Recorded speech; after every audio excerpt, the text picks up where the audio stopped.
Hello बच्चों, आप सभी का स्वागत है मेरे YouTube चैनल पर। और आज मैं आपके लिए एक नया टॉपिक जो कि रिफ्रैक्शन ऑफ लाइट है वो लेकर आया हूँ। ये एक लाइट का ही फिनोमिना होता है, एक लाइट का ही नेचर होता है। जैसे हमने एक लाइट का नेचर पढ़ा था रिफ्लेक्शन ऑफ लाइट, उसी तरह एक और कंसेप्ट होता है, एक और फिनोमिना होता है रिफ्रैक्शन ऑफ लाइट। तो बच्चों आज हम रिफ्रैक्शन ऑफ लाइट को कंप्लीट करेंगे। ये बहुत ही अच्छा टॉपिक है। चैनल को अगर सब्सक्राइब नहीं किया है तो सब्सक्राइब कर लीजिए ताकि आपको सबसे पहले नोटिफिकेशन आ जाए नए वीडियो का। तो रिफ्रैक्शन को पहले हम समझते हैं ना कि रिफ्रैक्शन क्या होता है।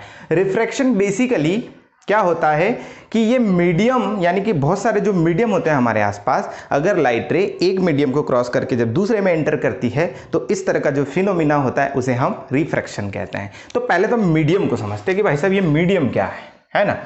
मीडियम की पहचान क्या है?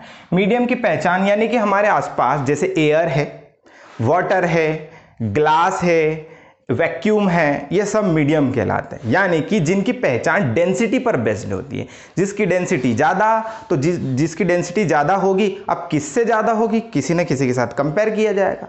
तो जिसकी डेंसिटी कंपैरेटिवली ज़्यादा होती है उसको डेंसर मीडियम कहते हैं। जिसकी डेंसिटी, ऑप्टिकल डेंसिटी कंपैरेटिवली कम होती है यानी कि लेस होती है, उसे हम रेयरर मीडियम कहते हैं। तो बेसिकली मीडियम्स की डेफिनेशन में यहां पे लिखता हूं, mediums depends on the optical density. किस पर डिपेंड करता है? ऑप्टिकल डेंसिटी पर डिपेंड करता है। तो कौन कौन से मीडियम होते हैं? तो हमारे पास सबसे पहला जो मीडियम होता है वो होता है रेयरर मीडियम। अब सुनिए, रेयरर मीडियम यानी कि एक ऐसा मीडियम जिसमें या तो मॉलिक्यूल्स उस मीडियम के प्रेजेंट होंगे या तो बिल्कुल भी नहीं हो सकते। जैसे कि हम बात करें वैक्यूम की, वैक्यूम में कोई भी प्रकार का पार्टिकल या मॉलिक्यूल नहीं होते, इसलिए वो दुनिया की सबसे रेयरर मीडियम में यानी कि एक रेयरर केस में आती है। इसलिए हम इसको क्या लिखेंगे definition? The medium whose optical density comparatively less is called rarer medium. देखो भाई साहब क्या लिखा मैंने, कंपैरेटिवली। अब किसी से कंपेयर किया जाएगा ना, किसी दूसरे मीडियम के साथ, अगर उसके कंपैरिजन में अगर उसकी डेंसिटी कम है तो वो उसके कंपैरिजन में वो रेयरर मीडियम होगा, ठीक है। और जिससे कंपेयर किया जा रहा है वो डेंसर हो जाएगा। यानी कि दो प्रकार के मीडियम होते हैं हमारे नेचर में, एक होता है रेयरर मीडियम और एक होता है डेंसर मीडियम, ठीक है ना। अब डेंसर में क्या होता है बच्चों, ध्यान देना। डेंसर मीडियम वो मीडियम होता है जिसकी ऑप्टिकल डेंसिटी कंपैरेटिवली ज्यादा होती यानी ग्रेटर होगी, है ना। हम यहां लिखेंगे द मीडियम, ठीक है, हुज ऑप्टिकल डेंसिटी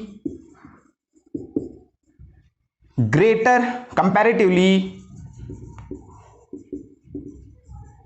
ग्रेटर, है ना। या इसको हम क्या लिख सकते हैं, ग्रेटर के साथ साथ मोर भी लिख सकते हैं। इज कॉल्ड डेंसर मीडियम, ठीक है। क्या बोलेंगे हम इसको? डेंसर मीडियम बोलेंगे, ठीक है। इस तरह के दो मीडियम होते हैं। अगर मैं यहां पर एग्जाम्पल की बात करूं तो रेयरर में देखो बहुत सारे मीडियम होते हैं, जैसे कि एयर है, वैक्यूम है ना। ये दोनों कैसे होते हैं? रेयरर केस में आते हैं। जबकि इसका एग्जाम्पल क्या होता है कि ग्लास हो गया, वाटर हो गया, है ना। जैसे कि और भी बहुत सारी चीजें, जैसे ऑयल हो गया, बहुत सारी चीजें इस तरह से हो सकती है। अब इन मीडियम पर बेस्ड ये लाइट का एक फिनोमिना होता है रिफ्रैक्शन। वो क्या होता है थोड़ा सा देखना। जैसे मैंने अभी आपको बताया था कि एक लाइट रे किसी एक मीडियम से ट्रेवल करके दूसरे मीडियम में जाती है, तो इस प्रकार का जो फिनोमिना होता है, नेचर होता है, उस फिनोमिना को हम कहते हैं रिफ्रैक्शन ऑफ लाइट। यानी कि लाइट का ये एक प्रकार का नेचर होता है, ठीक है। अब आगे देखना, इसके बाद हम बात करें, suppose we have some mediums, कोई मीडियम है हमारे पास, तो मैं उसको ऐसे शो करूंगा। ये देखिए, ये रहा medium number 1, medium number 2 and medium number 1 again इसलिए मैंने बोला कि अगर ये एयर है, ये है ग्लास, तो ये वापस एयर हो गया, है ना। इस तरह से कुछ चीज़ें होती है। तो अगर कोई लाइट रे यहाँ से इस मीडियम से निकलकर इस मीडियम से ट्रेवल करना शुरू करे, यानी कि एयर से अगर ट्रेवल करना शुरू करती है, तो यहाँ पर उसकी जो वेलोसिटी है वो v1 है। दूसरे मीडियम में जब कोई लाइट रे एंटर करती है तो मीडियम उसको रोकता है। क्यों रोकता है? उसकी डेंसिटी के कारण। कौन सी डेंसिटी के कारण? ऑप्टिकल डेंसिटी के कारण। अगर ये एयर है तो एयर के मॉलिक्यूल देख लो, अगर ऐसे हैं, ये इतने इतने डिस्टेंस पर हैं, तो ये वाला अगर डेंसर है, क्योंकि ग्लास डेंसर ही है एयर से, तो इसके मॉलिक्यूल है ना ऐसे होंगे पास पास में। तो देखो, तो ये ऐसे होंगे। वापस हमने देखा इधर आकर कि ये मॉलिक्यूल फिर दूर दूर हो गए, ये क्योंकि हम वापस किस में आ चुके हैं? एयर में, जबकि बीच में मॉलिक्यूल बिल्कुल पास पास में। तो आप एक काम करिए ना, इसको एक सड़क कंसीडर करिए, एक रोड है।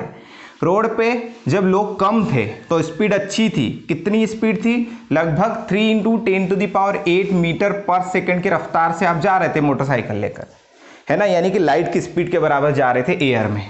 तो जैसे ही बहुत सारे लोग आते हैं, आपकी स्पीड क्या हो जाएगी? स्लो। यानी कि यहाँ पर फास्ट था, यहाँ पर क्या हो चुका है? वो स्लो हो चुका है, क्योंकि लोग उनको क्या करेंगे? टकराएंगे। टकराने की वजह से उसकी स्पीड में चेंजेस आएंगे। क्यों चेंजेस आएंगे? क्योंकि यहाँ पर ये ऑप्टिकल डेंसिटी ज़्यादा है इस मीडियम की, मॉलिक्यूल्स पास पास में, इसलिए आपको सबसे बच के भी निकलना है। बचने के चक्कर में आपकी स्पीड स्लो हो जाएगी। जैसे ही आप ये एरिया क्रॉस करते हो, यानी कि ये क्रॉस करने के बाद यहाँ इस रीजन में पहुँचते हो, वापस एयर में आ गए, यानी कि वापस लोग दूर दूर हो गए, वापस आपकी स्पीड वही हो जाएगी, इतनी 3 × 10⁸ मीटर पर सेकंड वापस से आपकी स्पीड हो जाएगी। इसका मतलब ये होता है कि हम जब ये मीडियम कैसा है, जितने भी दुनिया में मीडियम है उनसे सबसे कम पार्टिकल है, इसलिए ये रेयर मीडियम होगा। जबकि ये वाला मीडियम कैसा था बच्चों? ये था डेंसर मीडियम, है ना, ये डेंसर। तो रेयर टू डेंसर अगर आप जाओगे तो स्पीड जो है वो क्या हो जाएगी? स्लो हो जाएगी उसकी स्पीड, है ना। फिर जैसे ही वापस यहाँ आओगे, वापस आप फास्ट हो जाओगे। इससे एक बात पता चलती है कि जब लाइट रे एक मीडियम से दूसरे मीडियम में जाती है ना, तो जैसे ही एंटर करती है उसकी स्पीड स्लो हो जाती है। ये बात तो हमने मान ली, लेकिन क्या हर पॉइंट पे स्लो होती जाएगी? यहाँ भी स्लो, यहाँ भी स्लो, और स्लो हो गई, और स्लो हो गई, यहाँ आके बेचारी खत्म ही हो जाएगी क्या? नहीं, ऐसा नहीं होता। एक मीडियम में उसकी स्पीड कांस्टेंट होती, यानी कि यहाँ पर जो स्पीड है वो जैसे ही एंटर करेगी, यहाँ की जो स्पीड है वही स्पीड यहाँ भी होगी, वही स्पीड यहाँ भी होगी, वही स्पीड यहाँ भी होगी। यानी कि एक पर्टिकुलर मीडियम में हर लोकेशन पर लाइट की स्पीड कांस्टेंट होती है ना। इसमें क्या रहेगी? Speed constant.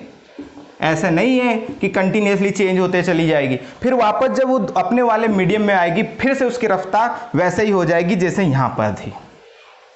तो लाइट का ये जो नेचर है, इस नेचर को कहा जाता है रिफ्रैक्शन ऑफ लाइट, यानी लाइट रे का एक मीडियम से दूसरे मीडियम में, तीसरे मीडियम में, चौथे मीडियम में, एन नंबर ऑफ मीडियम्स में पहुंचना रिफ्रैक्शन ऑफ लाइट कहलाता है। तो यहाँ की जो वेलोसिटी थी वो v1 थी, यहाँ की वेलोसिटी कितनी हो चुकी? v2 हो चुकी, यहाँ की वेलोसिटी v3 हो चुकी। भले ही वो v1 और v3 बराबर है, कोई दिक्कत नहीं, लेकिन अगर यहाँ पर कोई तीसरा मीडियम होता तो v3 हो जाती वो।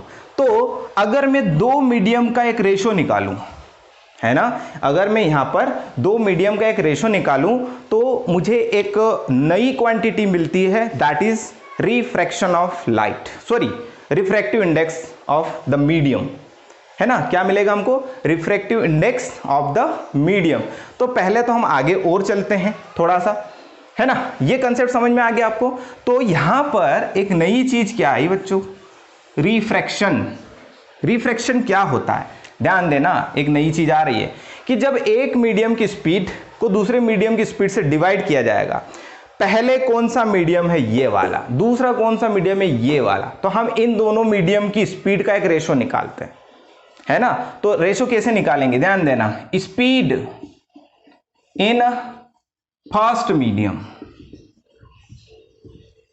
तो पहला मीडियम आपका एयर है, तो हमेशा आपको यह पता होना चाहिए कि हम रेफरेंस एयर या वैक्यूम को लेकर चलते हैं।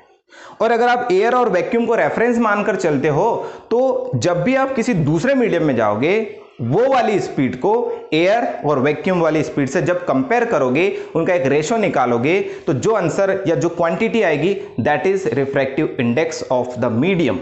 ठीक है, तो speed of light in first medium, या इसको मैं फिर नीचे क्या लिखूंगा, स्पीड इन सेकेंड मीडियम, है ना। इन दोनों का जो रेशो होता है ये कहलाता है रिफ्रैक्टिव इंडेक्स, देख लीजिए। And it is represented by mu, mu is equal to speed in first medium, जो कि एयर था। एयर के साथ साथ इसको मैं वैक्यूम भी मान सकता हूं, तो अगर ये वैक्यूम है तो हम यहां लिख सकते हैं स्पीड इन वैक्यूम, ऐसा भी लिख सकते हो। और डिवाइड में ये कोई उसके कंपैरेटिवली एक नया मीडियम है जो कि ग्लास है, तो हम इसको एक नया नाम देंगे, स्पीड इन मीडियम। अब मीडियम ग्लास भी हो सकता है यहां पर वाटर रख देता, है ना। तो हमको एक सिंपल सा चीज लेकर चलना है, स्पीड इन मीडियम, ऊपर आएगा स्पीड इन वैक्यूम। तो mu is equal to speed in vacuum होती सी, और डिवाइड में स्पीड इन मीडियम कुछ भी हो सकती है, इसलिए इसको वी नाम देंगे। ये लीजिए, ये क्या आया है, ये एक स्पीड के कंपैरिजन में एक रेशो आता है, उसको हम कहते हैं रिफ्रैक्टिव इंडेक्स। क्या बोलेंगे हम, रिफ्रैक्टिव इंडेक्स। तो अब आपको पता चल गया कि कोई मीडियम किसी लाइट को, अपनी लाइट की स्पीड को कम क्यों करता है, वो इसके कारण, यानी कि रिफ्रैक्टिव इंडेक्स के कारण, है ना। इनका एक रेशो आता है। रिफ्रैक्टिव इंडेक्स किस बेसिस पर हम देख रहे हैं, स्पीड के बेसिस पर। तो अगर आपसे रिफ्रैक्टिव इंडेक्स फाइंड आउट करने को पूछा जाए तो आपके पास दो चीजें होना चाहिए। पहले मीडियम में लाइट की स्पीड, जो कि आपको हमेशा पता रहेगी, दैट इज 3 × 10⁸ मीटर पर सेकंड, जो कि एयर और वैक्यूम में होती है। जबकि दूसरे में क्या होती है, कुछ भी हो सकती है, दूसरे मीडियम में हमेशा कम ही होगी, ये तो पक्का है। अगर मान लीजिए एयर और वैक्यूम में 1 है ना, तो दूसरे मीडियम में 1 से कम ही होगी, ये बात आप ध्यान रखना। तो बड़ी वैल्यू को छोटी से जब डिवाइड करोगे, ये हमेशा 1 से ग्रेटर आएगा, ठीक है ना। इस तरह से कुछ चीजें होती है। चलो आगे और बढ़ते हैं, हम थोड़ा सा और इसको आगे एक्सटेंड करते हैं। ये एक कंसेप्ट है रिफ्रैक्टिव इंडेक्स का, है ना। इस पर एक क्वेश्चन देखते हैं हम। सपोज देखना क्वेश्चन क्या है कि सपोज स्पीड ऑफ लाइट जो है आपके पास 3 × 10⁸ मीटर पर सेकंड है, ये वैक्यूम से निकल के सडन ग्लास में चली जाती है। अब उस ग्लास का रिफ्रैक्टिव इंडेक्स क्या होगा on the basis of speed. तो हमको एक चीज पता है कि वैक्यूम में जो स्पीड होती है, यानी सी जो होता है, वो होता है 3 × 10⁸ मीटर पर सेकंड, है ना। और जो ग्लास का रिफ्रैक्टिव इंडेक्स होता है, जो आपको दिया होता है क्वेश्चन में, refractive index of glass is 1.33। एक चीज मैं आपको बता दूं कि इसका कोई यूनिट नहीं होता, है ना। ये यूनिटलेस है, इट हैज नो यूनिट। क्यों? क्योंकि देखो ऊपर भी स्पीड है जो कि मीटर पर सेकंड में, नीचे भी मीटर पर सेकंड में, तो मीटर पर सेकंड से मीटर पर सेकंड कैंसिल हो जाएगा, केवल एक नंबर बचता है। तो अल्टीमेटली एक नंबर है केवल, है ना। 1.33 एक क्या है, नंबर है, यानी कि आपको गिवन है, that is mu of glass g. तो find the speed in glass. तो ग्लास में स्पीड क्या होगी वो पता करना है। तो फॉर्मूला क्या है, mu is equal to c by v. तो म्यू आपको गिवन है 1.33 इज इक्वल टू सी, आपको पता है 3 × 10⁸ डिवाइड में वी, यानी कि वी पता करना है, तो वी को यहां पहुंचा दीजिए। तो v is equal to 3 × 10⁸ divide में 1.33। जब आप इसको कैंसिल करेंगे, v इज इक्वल टू आएगा 2.3, यानी कि ये 3 को आप इससे कैंसिल आउट कर दीजिए, तो 2.3 के समथिंग ये डिवीजन हो जाएगा इसका, और इंटू 10⁸ मीटर पर second. This is the speed of light in glass. तो इस फॉर्मूले से हम किसी मीडियम में स्पीड का पता लगा सकते हैं, किसी मीडियम के रिफ्रैक्टिव इंडेक्स का पता लगा सकते हैं, अगर आपको स्पीड पता है तो। अब आगे का जो कंसेप्ट है वो थोड़ा सा सीखिएगा।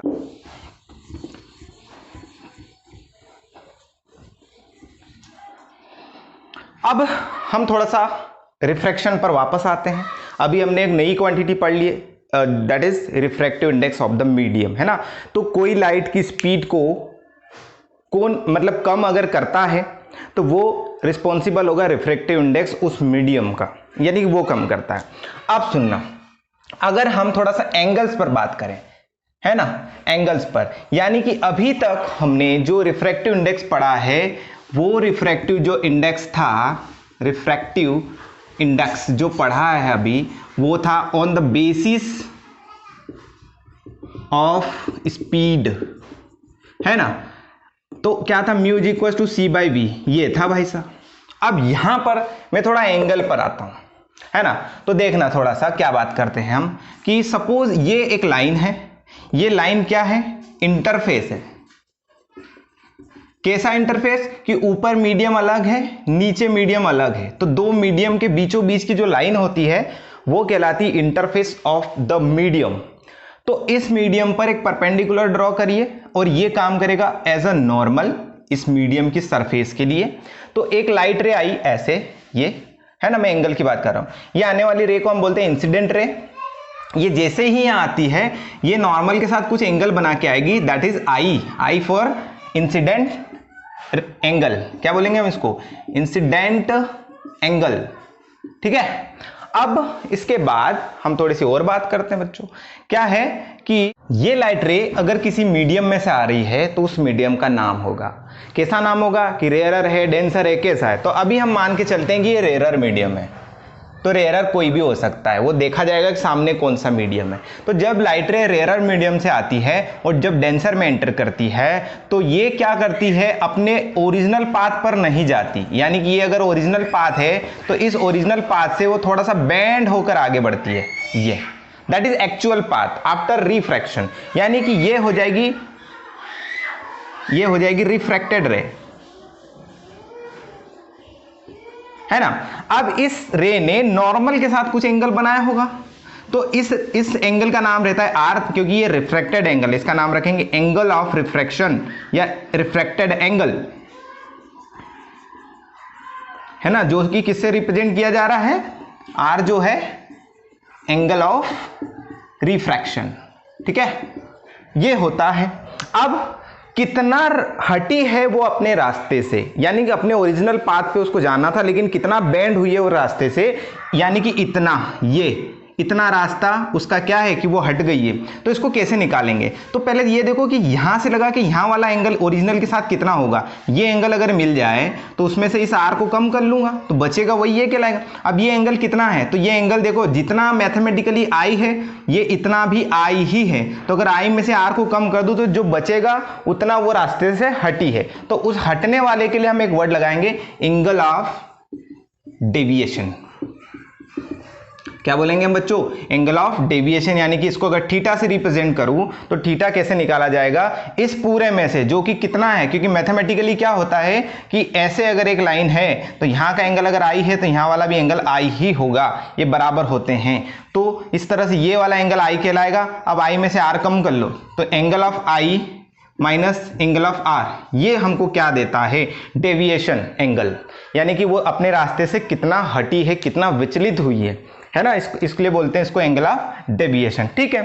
तो ये बात हमने सीख ली कि जब भी कोई लाइट रे रेयरर से इस मीडियम, यानी कि ये डेंसर होगा, डेंसर मीडियम में आती है तो वो नॉर्मल की तरफ बेंड हो जाती, किधर बेंड होती है, नॉर्मल की तरफ, टूवर्ड्स नॉर्मल, यानी कि हम लिखेंगे when light ray coming from rarer to denser medium, then after refraction it will bend towards, किधर बेंड होती है, towards normal। ये किधर बेंड हो जाती है बच्चों, नॉर्मल की तरफ बेंड हो जाती है, ये बात आपको ध्यान रखना है, it will bends towards normal. ये कंसेप्ट होता है जब कोई लाइट रे रेयरर टू डेंसर आती है। इसका उल्टा सोचो कि अगर इसका उल्टा क्या होगा, कि अगर कोई लाइट रे डेंसर टू रेयरर जाती है तब क्या होता है। अभी आपको एक चीज बता दूं, जैसे कि उस वाले केस में, रिफ्लेक्शन वाले केस में एंगल ऑफ इंसिडेंट और एंगल ऑफ रिफ्लेक्टेड बराबर आते थे, इस केस में ऐसा नहीं है, इसमें आई नॉट इक्वल टू आर, ये बात ध्यान रखिएगा बच्चों, ये इसकी कंडीशन होती है। ठीक है, चलिए आगे बढ़ते हैं। दूसरा केस जो होता है इसका वो क्या होता है वो देख लीजिए। उस केस में हम क्या करेंगे, लाइट रे को हम डेंसर टू रेयरर भेजेंगे। कहां भेजेंगे, डेंसर टू रेयरर। यहां लिखना, when light ray coming from denser to rarer medium. तो ये रहा उसका इंटरफेस, ऊपर वाला मीडियम आप डेंसर मान लीजिए इसको, है ना, इसको आप डेंसर मान लीजिए, नो प्रॉब्लम। तो अगर ये डेंसर है तो आने वाली लाइट देख रहे हो आप, ये जितना एंगल बनाया उसने, या तो एक काम करो इसका रिवर्स ले लो, जैसे कि ये डेंसर था ना, अब लाइट रे इधर से भेजना है तो यहां से भेज दो। लो, ये कितने एंगल पर भेजी, इतने एंगल पर। लेकिन याद रखना है, भले आप रेयर से भेजो कि डेंसर से भेजो, जब पहली रे जा रही है जिस मीडियम से, पहले वाले के लिए वो इंसिडेंट ही रहेगी, है ना। ऐसा नहीं कि वहां पे आर ही लिखेंगे। अब ये जैसे ही जा रही थी तो ये इसका ओरिजिनल पाथ ये हुआ बच्चों, ऐसे इसको ओरिजिनली ऐसे जाना था। लेकिन हम क्या देखते हैं कि जैसे ही वो डेंसर टू रेयरर जाती है तो वो नॉर्मल से दूर भाग जाती है। इस केस में नॉर्मल की तरफ आ गई थी, इस केस में नॉर्मल से दूर हो जाएगी, यानी कि इतनी दूर भागेगी तो अवे फ्रॉम द नॉर्मल। इस केस में क्या हो रहा है, अवे फ्रॉम द नॉर्मल, ये होता है इस वाले केस में अवे फ्रॉम द नॉर्मल, यानी कि जो लाइट रे है वो नॉर्मल से दूर हट जाती है। ठीक है, कितना दूर हटती है, तो इतना एंगल देखो आप, सॉरी इतना एंगल आप देख सकते हो कि ये वाला एंगल है, इतना दूर हट गई, क्योंकि जाना था यहां, ऐसे ऐसे हो गई, इस तरफ चली गई, इतना हटी, तो ये क्या कहलाता है, एंगल ऑफ डेविएशन, यानी कि थीटा, है ना। तो ये थीटा कैसे निकालेंगे, इसके साथ देखो ये लाइन सीधी जा रही है ऐसे, और ये लाइन, तो ये अगर एंगल, ये मैथमेटिकली ये अगर आई है तो ये इतना आई है ना, और यहां से लगा के यहां तक जो है ये आर है, तो अब यहां आर में से आई माइनस होगा, उल्टा हो गया है, तब जाके हमको एंगल ऑफ डेविएशन मिलेगा इस वाले केस में, है ना। इसमें थोड़ा सा उल्टा होता है क्योंकि रे जो है वो कहां से जा रही है, डेंसर टू रेयरर जा रही है ना। ये डेंसर नहीं है, ये डेंसर टू रेयरर जा रही है। कुछ भी मीडियम हो सकता है, जैसे आप पानी में बैठ गए, एक लेजर लाइट ले लिया अपने हाथ में और नीचे से पानी में से उसको चालू कर दिया, यानी कि उसको ऑन कर दिया, तो लाइट उसका जो है पानी में से ट्रेवल करके हवा में आएगा, तो डेंसर टू रेयर। जबकि इसके पहले वाले केस में आपने क्या किया था, रेयरर टू डेंसर चल रहा था, है ना। तो ये कुछ कंसेप्ट होते हैं रिफ्रैक्शन ऑफ लाइट के। चलिए अगला कंसेप्ट देखते हम क्या होता है। तो बच्चों इसी कंसेप्ट में एक लॉ आता है, दैट इज स्नेल्स लॉ। तो स्नेल्स लॉ क्या बताता है, हमको किसी मीडियम का रिफ्रैक्टिव इंडेक्स देता है। तो सर अभी हमने जो पढ़ा था वो भी तो रिफ्रैक्टिव इंडेक्स ही था, वो स्पीड के बेसिस पर था। यानी कि आपसे अगर पूछा जाए कि स्पीड के बेसिस पे रिफ्रैक्टिव इंडेक्स बताइए तो आपको वो वाला कंसेप्ट यूज करना है। लेकिन स्नेल साहब ने एंगल्स के बेसिस पर एक रिफ्रैक्टिव इंडेक्स का कंसेप्ट दिया। जैसे यहाँ पर ये कुछ फिनोमिना हो रहा है, दैट इज रिफ्रैक्शन फिनोमिना। ये एंगल है आई, और अगर मान लीजिए कि ये रेयरर था तो ये भाई साहब कौन थे, डेंसर मीडियम, है ना। तो इसमें ये एंगल कितना हो जाएगा, आर। ये कौन सी रे कहलाती, रिफ्रैक्टेड रे, दैट इज इंसिडेंट रे, है ना। इस केस में हमको पता है कि आई नॉट इक्वल टू आर, तो ही रिफ्रैक्शन वाला केस आता है। तो उन्होंने, अब एक चीज मैं आपको बताता हूँ, तो यहां तो एंगल है भाई। पिछले वाले केस में भी क्या हो रहा था कि लाइट रे एक मीडियम से निकलती थी दूसरे में जाती थी, स्पीड चेंज हो जाती थी इस बेसिस पर कि भाई इस मीडियम का कोई एक मेंबर है, दैट इज रिफ्रैक्टिव इंडेक्स, जिसकी वजह से स्पीड कम होती है। अब यहां स्पीड की बात नहीं हो रही है, यहां बात हो रही है एंगल्स की। तो एंगल के बेसिस पर हमको रिफ्रैक्टिव इंडेक्स आना चाहिए, क्योंकि यहां पर अगर एक मीडियम से निकल के दूसरे में जा रही तो इस मीडियम का भी तो कोई मेंबर होगा ना जो उसको बेंड कराता है, दैट इज रिफ्रैक्टिव इंडेक्स। यानी कि कोई मीडियम कितना लाइट रे को बेंड करा सकता है, कितना उस लाइट रे को नॉर्मल से दूर भेज सकता है, वो डिपेंड करता है उस मीडियम के एक मेंबर पर जिसका नाम है रिफ्रैक्टिव इंडेक्स। ठीक है, तो दो प्रकार के रिफ्रैक्टिव इंडेक्स होते हैं वैसे, एक तो स्पीड के बेसिस पर जिसको हम एब्सोल्यूट भी बोल सकते हैं, एब्सोल्यूट रिफ्रैक्टिव इंडेक्स, और एक होता है जो कि एंगल के बेसिस पर होता है। तो हम यहाँ थोड़ा सा स्नेल लॉ को एक्सप्लेन करते हैं और बताते हैं कि क्या होता है। इन्होंने बताया है कि साइन आई यानी कि साइन इंसिडेंट एंगल डिवाइड में साइन ऑफ रिफ्रैक्टेड एंगल, इन दोनों का रेशो भी हमको म्यू देता है। यानी कि म्यू क्या है, वापस वही रिफ्रैक्टिव इंडेक्स, लेकिन ये किस बेसिस पर है, on the basis of angle. ठीक है, ये किस बेसिस पर है, एंगल्स के बेसिस पर हमने रिफ्रैक्टिव इंडेक्स निकाला है। तो बेसिकली हमने दो प्रकार का रिफ्रैक्टिव इंडेक्स देखा है, एक तो स्पीड के बेसिस पर और एक एंगल्स के बेसिस पर। अब आपको क्वेश्चन में ये समझना है कि एंगल्स के बेसिस पर पूछा जा रहा है या स्पीड के बेसिस पर, है ना, कंफ्यूज नहीं होना है। तो मैं यहाँ पर लिख देता हूँ कि हमको दो तरह के रिफ्रैक्टिव इंडेक्स पढ़ने होते हैं। कौन कौन से, जो अभी हमने बताया, पहला जो था on the basis of speed, तो क्या था भाई साहब, वो था mu is equals to c by v. ये भी हमको रिफ्रैक्टिव इंडेक्स देता है, इसका भी कोई यूनिट नहीं है, इस वाले का भी कोई यूनिट नहीं है। तो दूसरा जो था on the basis of angles, ठीक है, ये किस बेसिस पर था, एंगल्स के बेसिस पर, जो कि क्या था, mu is equals to sine i upon में साइन आर, ये लीजिए। ठीक है ना, ये दो कंसेप्ट होते हैं। इसके बाद आगे बढ़ते हैं, चलिए देखना अगला कंसेप्ट क्या है। देखो दोस्तों, यहां पर मैंने एक कंसेप्ट दिया है, रिफ्रैक्शन थ्रू ग्लास स्लैब। एक ग्लास स्लैब है, वो ट्रांसपेरेंट है, उसमें हमें एक लाइट एंटर करानी है, वो लाइट बाहर भी निकलेगी वापस, है ना। तो देखिए, ये पहला मीडियम जो कि एयर होगा, ठीक है, ये दूसरा, ये ग्लास स्लैब है, यानी कि ये क्या है, ये ग्लास स्लैब है, तो ग्लास का होगा। बेसिकली इसमें से ये लाइट को एंटर कराना है, यहाँ से देख रहे हो, अब ये रे जा रही, इंसिडेंट रे, ये यहाँ एक सरफेस पर आती है, नॉर्मल उस सरफेस पर होता है, नॉर्मल के साथ आई एंगल बनाती है और अंदर जाती है। अब बाहर वाला जो मीडियम है वो रेयरर है, लेकिन अंदर वाला मीडियम तो डेंसर है। तो कौन सी चीज डिफरेंस बनाती है इनको, उस रिफ्रैक्टिव इंडेक्स बनाता है अलग उनको, क्योंकि इसका रिफ्रैक्टिव इंडेक्स अलग है, इसका रिफ्रैक्टिव इंडेक्स अलग है ना। तो हमने यह लिख देना है कि refractive index of glass, refractive index of air, इसी तरह रिफ्रैक्टिव इंडेक्स ऑफ एयर, क्योंकि ये एयर ही है। लाइट रे ने एंटर किया, जब रेयरर से डेंसर में जाती है तो बैंड होती है। तो देखो ये ऐसे ओरिजिनल, ये डॉटेड लाइन है, ये ओरिजिनल पाथ को शो करती है, आप यहां लिख लेना ओरिजिनल, है ना, पाथ, या इसको एक्चुअल पाथ भी बोल सकते हो, दो में से कुछ भी बोल सकते हो, है ना। तो उस पर फॉलो नहीं हो रही है, लेकिन वो बैंड हो गई, ये जा रही, देखो फिर यहाँ इंटरफेस पे टकराई, क्यों इंटरफेस होता है, ऊपर एयर नीचे ग्लास, तो दोनों के बीच में एक इंटरफेस होता है, तो दो इंटरफेस है, एक तो ऊपर एक नीचे। तो जैसे ही ये बैंड हुई, एक ही बार बैंड होती, एक बार उतना एंगल आर एंगल पर बैंड हो गई, उसके बाद ये आगे बढ़ी, यहाँ आई, अब फिर नॉर्मल बनाया N2 नाम का, उस नॉर्मल पर ये रे आ रही है, तो इस नॉर्मल के लिए आने वाली रे इंसिडेंट होनी चाहिए। तो कितनी होगी, वो उतनी ही होगी जितना आर है।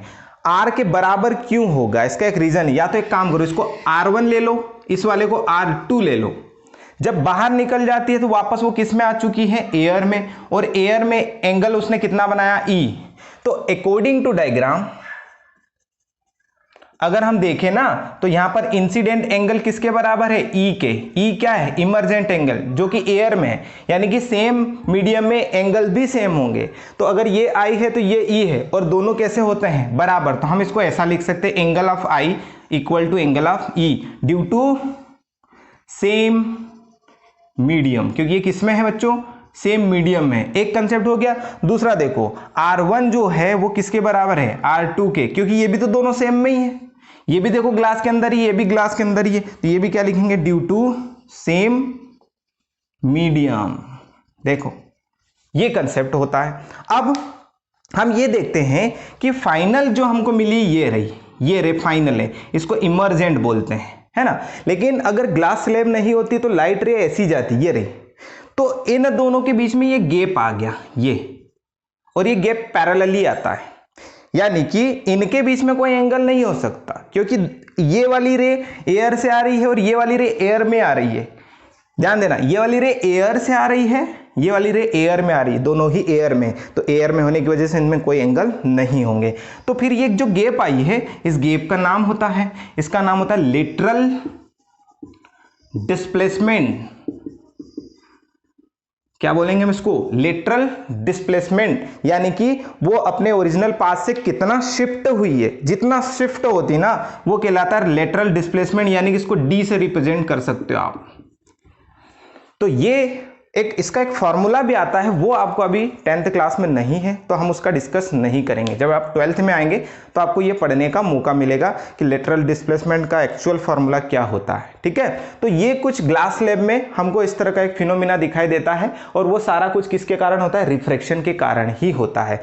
तो ये एक टॉपिक कंप्लीट होता है हमारा। चलिए, इसके बाद